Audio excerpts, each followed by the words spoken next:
अस्सलाम वालेकुम बच्चों, क्लास फर्स्ट ईयर के साथ सेकंड यूनिट के साथ तारीफ बाला की खिदमत में हाजिर है। हमारा आज का जो लेक्चर है वो बड़ा बेसिक है, यूनिट नंबर 2 फ्रॉम क्लास 11 से, और इसके अंदर सेट्स, फंक्शन और ग्रुप्स के बारे में हम बात करेंगे। तो हमारा तीन चीज़ों से पहले, सबसे पहले जो है सेट्स की बात है। सेट्स जो है ये लेग्स है मैथमेटिक्स के, जैसे 4 पाई के जो है 4 पाए होते हैं। तो इसके अंदर सबसे पहली बात जो है वो ये है कि हमारे पास जो नेचुरल नंबर का सेट है वो आपको पता है कि कहाँ से डिनोट होता है, कहाँ तक जाता है। इसी तरह फिर होल नंबर का सेट है वो 0 से स्टार्ट होता है। ये इनफिनाइट सेट है, दोनों इनफिनाइट सेट है। उसके बाद देखें कि ये दोनों सेट आपके जी में चले जाते हैं। जी जो है वो आपका ये सिंगल एलिमेंट नहीं है, डबल एलिमेंट है। ये डबल एलिमेंट है, याद रखें ये जी है। इसका मतलब क्या हुआ कि आपका n कंटेन करता है w में और w कंटेन करता है z में। और मैं आपको ये चीज ऑलरेडी बता चुका हूं कि यहां पर set of even number, odd number और प्राइम नंबर सारे के सारे z के अंदर कंटेन करते हैं। इवन नंबर का आपको पता है कि सेट ऑफ इवन नंबर की स्टार्टिंग कहां से है? 2 बेटे 0 को कभी ना भूलें। और देखिए इवन नंबर आपका जो है वो प्लस में भी होगा और माइनस में भी होगा। This is not a single element, this is +2 और -2 दो एलिमेंट है यहां पर आपके पास ये, और इसी तरह आपको समान ये आपका सेट ऑफ इवन नंबर है। सिमिलरली ऑड इंटीजर्स क्या होंगे आपके पास? 3 plus minus 1 plus minus 3 plus minus 5 and 2 so on. And what are prime numbers? What do you know about prime numbers? That exactly 2 That are exactly 2 factors. two factors, two divisors. तो ये prime numbers यहाँ पर मैं लिख रहा हूँ p से denote करते हैं। कहाँ से स्टार्ट होगा? 2 2 3 5 7 ओके। इसके बाद हमने बात की थी ये इंटीजर्स के बारे में, मैं यहाँ पे लिख चुका हूँ। इसके बारे में मेरा बेटा हमने बात की थी रैशनल्स की। अब रैशनल्स बड़ा इंपॉर्टेंट है। उससे पहले मैं इसको डिलीट करता हूँ। है आपके पास रजिस्टर है? चलो मेरे पास है। देखिए ये बड़ा इंपॉर्टेंट है कि सेट ऑफ रैशनल नंबर को जो है डिफाइन किया जाए। सेट ऑफ रैशनल नंबर आपको पता है कि क्या होता है रैशनल? जो p और ये q से डिनोट होता है p और this is equal to x such that x can be put in the form of p over q where pq belongs to z and q is not equal to 0. What it means? ऐसे values जिन्हें हम p बटा q की form में लिख सकें और p और q दोनों z से हो। z ये है हमारा, यहां से हो। अब जाहिर है यहां से हम 0 क्यों नहीं लेंगे? 0 डिनोमिनेटर के लिए हम नहीं ले सकते। उसकी रीजन ये है कि हम तमाम ऐसे एलिमेंट, मतलब आप लिखते हैं कि 5, आप लिखते हैं -1, आप लिखते हैं 3, आप लिखते हैं 0, आप लिखते हैं 1/2, आप लिखते हैं 5/7, -3/5, square root of 4, third root of 27,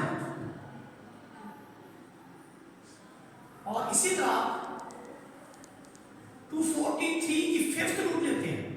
देखिए इसका भी रिजल्ट 3 है, इसका भी रिजल्ट 3 है। ये सारे के सारे जितने भी मैंने लिखे हैं सारे सारे रैशनल्स हैं। अब आप कहेंगे कि ये तो सारे सारे इंटीजर्स हैं। तो यहां पर ये बात नोट कर लें, बड़ी इंपॉर्टेंट बात है। All the integers are rational. All integers are rationals. Converse true नहीं है इसका। तमाम के तमाम इंटीजर्स जो रैशनल्स हैं। उसकी रीजन मैं आपको बताता चलूं। हमने ऊपर इंटीजर्स लिखे हैं, उन इंटीजर्स में हर वैल्यू के नीचे आप 1 एज ए डिनोमिनेटर दे सकते हैं। मतलब इसका डिनोमिनेटर नहीं है तो आप 1 लिख सकते हैं, इसका नहीं है 1 लिख सकते हैं, इसका नहीं है 1 लिख सकते हैं, इसका नहीं है 1 लिख सकते हैं। ये याद रखें 0 को ऐसा एलिमेंट है कि इसके बदले में 1 रखें, 2 रखें, 3 रखें, ये सारे का सारा 0 के इक्वल होता है। उसके अलावा देखिए 27 का थर्ड रूट ये आप खोलें 27 को 333 होल रेज टू पावर 1/3, तो 3 raise to power 3 cross 1/3 result is 3, so denominator is 1। इसका मतलब ये हुआ कि ये भी पुट हो सकता है p ओवर q की फॉर्म में। इसी तरह आपका 243 है तो ये भी 3 की पावर 5th है, 5th रूट उसको कैंसिल कर देंगे, रिजल्ट 3 आ जाएगा, p ओवर q की फॉर्म में चला जाएगा। तो ये तो हमारे पास है रैशनल्स। अब रैशनल्स के लिखने का भी मेथड है। एक तो ये है कि उसे p ओवर q की फॉर्म में पुट किया जा सके, डिस्प्ले काम किया होगा। दूसरा जो इसके बाद जो इसकी दूसरी खसूसियत है वो ये है कि ये डेसिमल फॉर्म में किस तरह से होगा। देखें, सेट ऑफ रैशनल जो है आपके पास ये दो तरह से है। एक तो अभी मैंने बताया ना आपको कि ये रैशनल की फॉर्म सॉरी फ्रैक्शन की फॉर्म में है। फ्रैक्शन मतलब एक तो ये है ना कि ये फ्रैक्शन की फॉर्म में है, जबकि फ्रैक्शन की फॉर्म में होता है तो ये p ओवर q की फॉर्म में होता है। दूसरा जो इसकी है वो ये है कि ये डेसिमल की फॉर्म में होता है। अब डेसिमल की फॉर्म में कैसे होगा? डेसिमल इसके अंदर दो तरह के हैं। एक आपके पास है टर्मिनेटिंग, अच्छा, और दूसरा जो आपके पास है नॉन टर्मिनेटिंग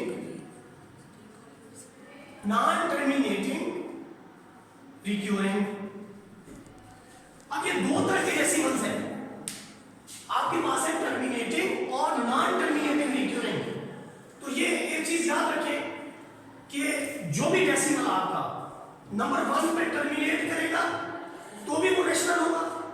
टर्मिनेटिंग एग्जांपल दे दूं, जैसे आपके पास 1/5 है दैट इज 0.2, और सिमिलरली आपके पास 1/3 है दैट इज 0.3333। अब सो ऑन, तो ये आपका टर्मिनेटिंग है। जैसे आप लिखते हैं जी 1/8, तो this is 0.125, this is also terminate, this is non terminating but recurring means repeated. इसका मतलब है ये रिपीट भी तो कर रहा है ना। इसका क्या मतलब है कि ये रिपीट भी तो कर रहा है ना, तो बाहर तो नहीं जा रहा व्हाइट बोर्ड से। अच्छा, इसके बाद देखिए जो हमारा नेक्स्ट है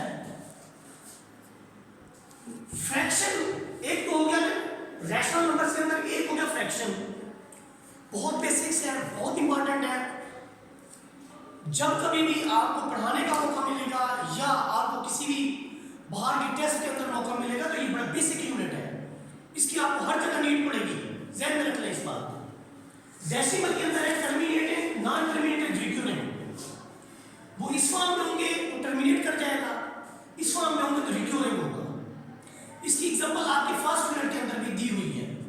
आप फर्स्ट मिनट के अंदर मेरे ख्याल में दूसरा या तीसरा पेज है, ओपन करके देखें तो वहाँ बहुत सारी एग्जांपल ऐसी हैं जिसके अंदर उसने बताया है कि रैशनल्स किस तरह के हैं। रैशनल्स डेसिमल की फॉर्म में है, अगर वो फ्रैक्शन की फॉर्म में है तो p ओवर q की फॉर्म में होंगे। वो मैंने आपको बता चुका हूँ, 2/3, 0, -5/7, 1, -3, इस तरह के लिए। और अगर वो आपके पास यानी फ्रैक्शन की फॉर्म में है, फ्रैक्शन ज़ाहिर डेसिमल के अंदर कन्वर्ट हो सकता है।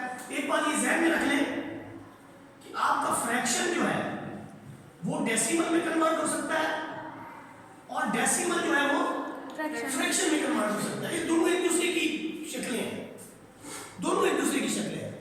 तो ये इस तरह के जितने भी एलिमेंट हमारे पास आएंगे that are called rational numbers. क्या कहते हैं उनको? Rational number. इसके पैरेलल एक यानी दूसरा जो है उसे हम कहते हैं इरेशनल नंबर्स। ये देखें, मैं आप इरेशनल नंबर्स को डिफाइन करने लगा हूं। इरेशनल नंबर्स ऐसे एलिमेंट हैं जिन्हें हम p/q की फॉर्म में पुट नहीं कर सकते। ये देखिए, जिन्हें हम p/q की फॉर्म में पुट नहीं कर सकते, तो जस्ट एक छोटी सी चीज लगाने से, यानी आप सिर्फ यहाँ पर नॉट इक्वल टू लिखेंगे और यहाँ पर q प्राइम कर देंगे, तो ये सेट ऑफ इरेशनल नंबर्स लिखने का मेथड है। This is the method to write the set of irrational numbers. समझिए बात की, जहां पर इरेशनल नंबर्स के अंदर देखें आपको ऐसे डेसिमल्स मिलेंगे। इरेशनल नंबर्स की एग्जांपल मैं आपको देता हूं, उसके अंदर जैसे स्क्वायर रूट ऑफ 2 है, 5 स्क्वायर रूट है, 1/2 स्क्वायर रूट है, इस तरह के भी आ सकते हैं एलिमेंट। 43 का थर्ड रूट है, इस तरह से आ सकता है। और डेसिमल की फॉर्म में, यानी डेसिमल की फॉर्म में क्या होगा कि वो नॉन टर्मिनेटिंग, नॉन रिक्यूरिंग, ना तो ये टर्मिनेट करेंगे और ना ही रिक्योर करेंगे। इरेशनल नंबर के अंदर पाई भी है, ये भी याद रखिएगा जी।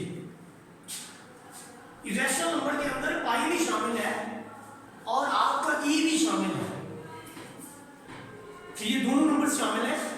पॉइंट के बाद इनफिनाइट नंबर ऑफ डिजिट्स तक ना तो पाई अपनी वैल्यू को रिपीट करता है ना ई करता है। This is very important MCQs,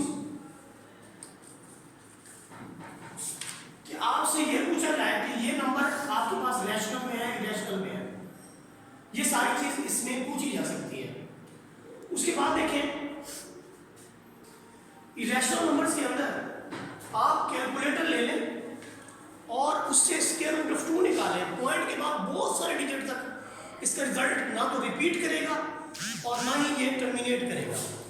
तो इस चीज़ को ध्यान में रख लें आप लोग कि यहाँ पर जितने भी इरेशनल नंबर्स मैंने लिखे हैं, आपकी बुक का मैं पेज बता देता हूँ आपको, वहाँ से आप देख लें और भी एग्जांपल्स इसकी जो है आप फॉलो कर सकते हैं। ये आपके पास जो है पेज नंबर 2 के ऊपर देखें आप, ये रैशनल और इरेशनल नंबर की रिप्रेजेंटेशन के लिए पेज नंबर 3 को देखें। पेज नंबर 3, इसको लाजमी पढ़ें, बुक का page number 3 class first year का, इसको लाजमी पढ़ें। इसको पढ़ने से आपको रैशनल और इरेशनल नंबर का सारे का सारा पता चल जाएगा। This is very important page, page number 3। देखिए हमने रैशनल और इरेशनल नंबर्स दोनों के बारे में ब्रीफ डिस्कशन कर ली। इसके बाद इन दोनों को अगर मिला लिया जाए, इन दोनों को अगर मिला लिया जाए तो हमारे बड़ा फेमस किस्म का सेट बनता है, set of real numbers, set of real numbers. तो set of real numbers is the union of rational and irrational numbers. अब इसका कोई एलिमेंट ना तो इसके अंदर होगा और इसका कोई एलिमेंट ना इसके अंदर होगा। याद रखिए बात, ये क्यू प्राइम किस लिए डाला जाता है आपको अमूमन पता होगा। किसी भी सेट के कंप्लीमेंट के लिए हम बार का निशान डालते हैं, यानी हम कहते हैं ना कोई एक सेट ए है तो उसका कंप्लीमेंट एक ए प्राइम है, तो ये एक दूसरे के कंप्लीमेंट है। यूं समझें कि ये सौतने हैं एक दूसरे की। अब सौतने आपको पता है आजकल घर के अंदर रहती है, एक घर के अंदर सवाल ही नहीं पैदा होता। वो तो कहती है अगर फलां की नंबर उसको दिए हैं जमीन के तो उसके अलावा वाले मुझे दो। ये दोनों सौतने सेट है, नहीं समझे। और यहाँ जनाबे वाला ये है, तो ये याद रखें कि अगर ये सेट ऑफ रियल नंबर है आपका, एक तरफ आपका क्यू है एक तरफ क्यू प्राइम है, ये मजीद फला फुला नहीं है, इसकी मजीद औलादें हैं। कौन सी? जी का इसका बेटा है तो फिर इससे और बेटे बने हैं इसके। कौन से? नेचुरल, गोल, इवन, ऑड। फिर जी के अंदर ही ये सारी चीजें हैं, इवन है, ऑड है, प्राइम है, ये सारे इसी के अंदर है। और ये सारा आर के अंदर है, ये सारा सेट आर है। रियल नंबर का भी एक बाबा आदम है ऊपर, और वो है सेट ऑफ कॉम्प्लेक्स नंबर। अगर मैं इसको यूं फॉर्म कर दूं तो ये गलत ना होगा। मैं क्या करता हूं, ये सेट ऑफ कॉम्प्लेक्स नंबर है। कॉम्प्लेक्स नंबर कौन सा होता है? जिसे आप x प्लस y की फॉर्म में लिख सकते हैं। तो हर रियल आपका एक कॉम्प्लेक्स नंबर होता है with zero as its imaginary part. First year के अंदर हमने पढ़ा है every real number is a complex number with zero as its imaginary parts. ये बात भी मैं यहाँ पे बताता चलूँ आपको। अब हम आते हैं सेट्स की मजीद यानी जो डेफिनेशंस हैं उनकी तरफ हम आते हैं। इसके अंदर डेफिनेशन में जो सबसे पहली चीज है वो है इक्वल सेट्स।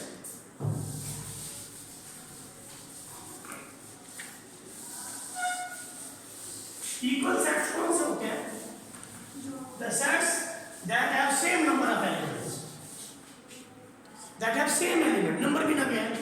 अगर आपके पास कोई सेट ए है, उसमें एलिमेंट की जो तादाद है, तो फर्ज करें आपके पास 1 2 3 है, दूसरा आपके पास सेट बी है जो कि 2 3 1 रखता है, तो ऐसी सूरत में देखिए ये सेम नंबर ऑफ एलिमेंट्स है, सिर्फ उनकी प्लेसिंग चेंज कर दी है। तो ऐसी सिचुएशन में हम कहते हैं A is equal to B and this is called equal sets। इनको क्या कहा जाता है? Equal sets। अगर इसकी जगह सेट B की जगह कोई और एलिमेंट रख दें, मसलन हम यहाँ पर स्मॉल ABC रख देते हैं, ABC, ऐसी सिचुएशन में जहाँ पर हम 1 to 1 correspondence स्कैन कर सकें, जहाँ पर हम 1 to 1 correspondence स्कैन कर सकें, ऐसे सेट्स को हम कहते हैं इक्विवेलेंट सेट। क्या कहते हैं ऐसे को? इक्विवेलेंट सेट्स कहते हैं। इक्वल सेट्स और इक्विवेलेंट सेट्स के अंदर देखें, यहाँ पर number of elements in A this is equal to number of elements in B. ये इक्विवेलेंट के लिए ये वाला निशान डाला जाता है। आपके पास एक सेट है नेचुरल नंबर का, दूसरा आपके पास है सेट कोई रख लें, होल रख लें, तो ये इक्विवेलेंट है, वो भी इनफिनाइट है, ये भी इनफिनाइट है। आप देखिए ना 1 किसको, 2 1 को और 3 2 को, हम इसमें 1 to 1 करस्पॉन्डेंस स्कैन कर सकते हैं।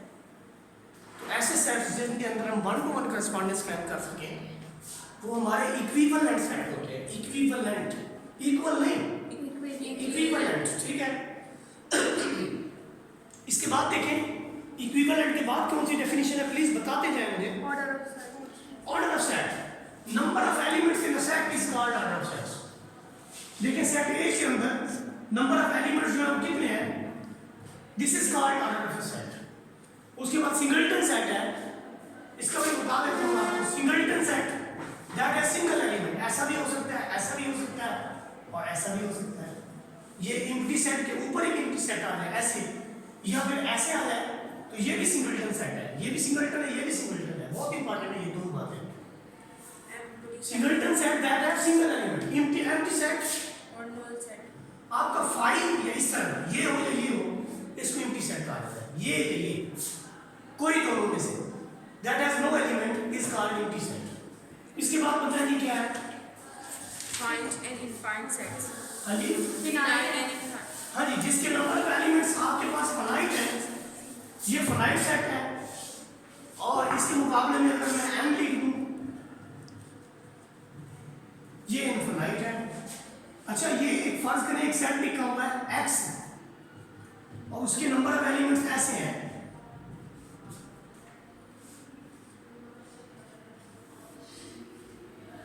इसके बारे में आपको क्या ख्याल है? फाइनाइट है इनफिनाइट है? Infinite। Infinite। नहीं, ये तो गिना जा सकता है, तो फिर ये finite। फाइनाइट होगा।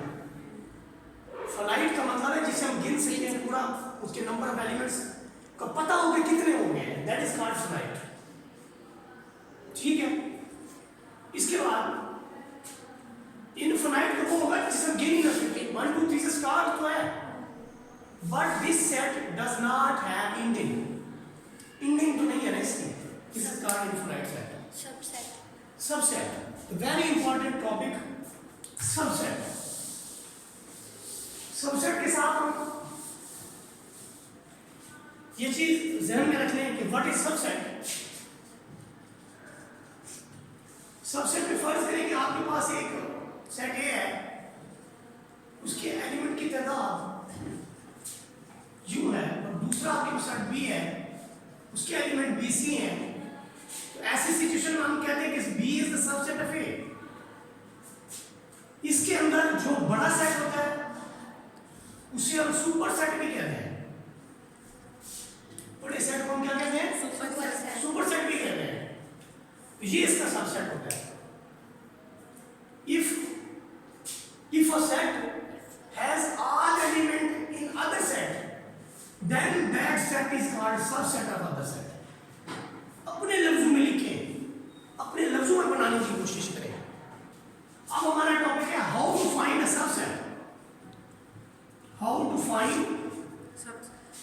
सबसेट ऑफ गिवन सेट, कि कोई एक सेट दिया हुआ है उसके हमने सबसेट निकाल लिया। पिछली क्लासेस में आपने बहुत बार पढ़ा है इसको। इसके लिए दो नोट तो पहले ध्यान में रख लें। नोट नंबर 1 ये है, नोट नंबर 1 ये है कि empty set is the subset of every set. Empty set is the subset of, please note it, is the subset of every set। इसके मीनिंग्स भी सुन लें कि एम्प्टी सेट किसी सेट A का भी सबसेट होगा, B का भी सबसेट होगा, C का भी, हत्ता के X Y Z जो भी होगा सबका वो सबसेट होगा। दूसरी चीज नोट कर लें, every set is a subset of itself। Every set is subset of itself। इस बात को कैसे साबित करेंगे कि एम्प्टी सेट अपने आप का सबसेट है? देखिए, इसका मतलब ये हुआ कि जब हर सेट अपने आप का सबसेट है तो फिर A सबसेट है A का, B सबसेट है B का और X सबसेट है। X। इसका मतलब फिर empty set is the subset of itself। Empty set भी अपने आप का सबसेट है। इन्हीं चीजों को सामने रखते हुए हम डिफरेंट किस्म के लेंगे, सेट्स लेंगे। इसमें आप एक्सरसाइज का लास्ट क्वेश्चन देखें, सेकंड लास्ट पर देखें, 2.1 का सेकंड लास्ट क्वेश्चन देखें।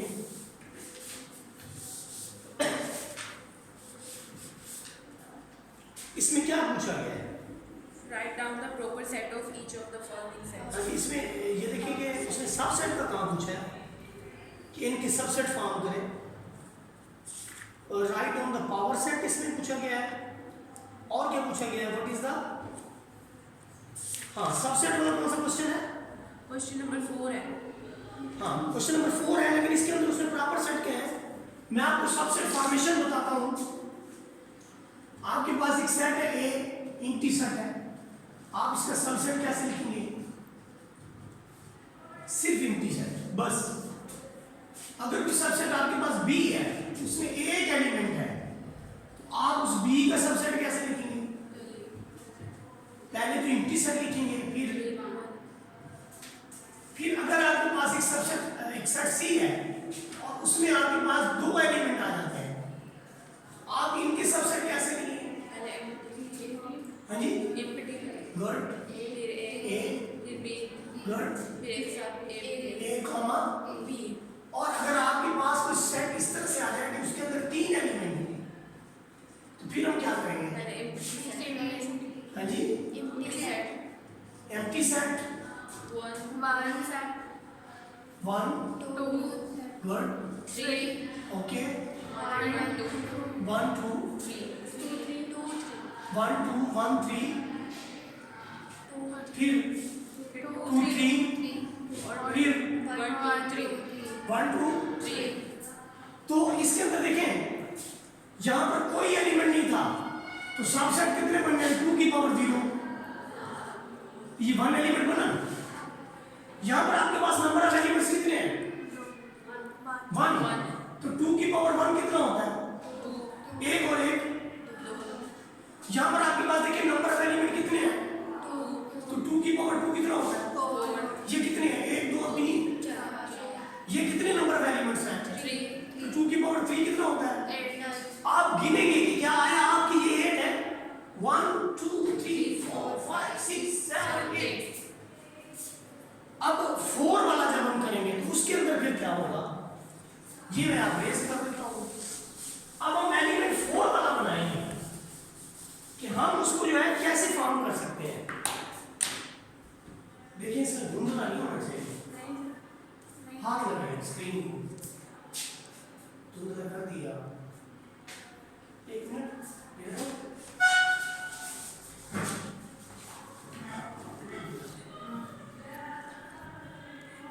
हिल रहा है इस वजह से।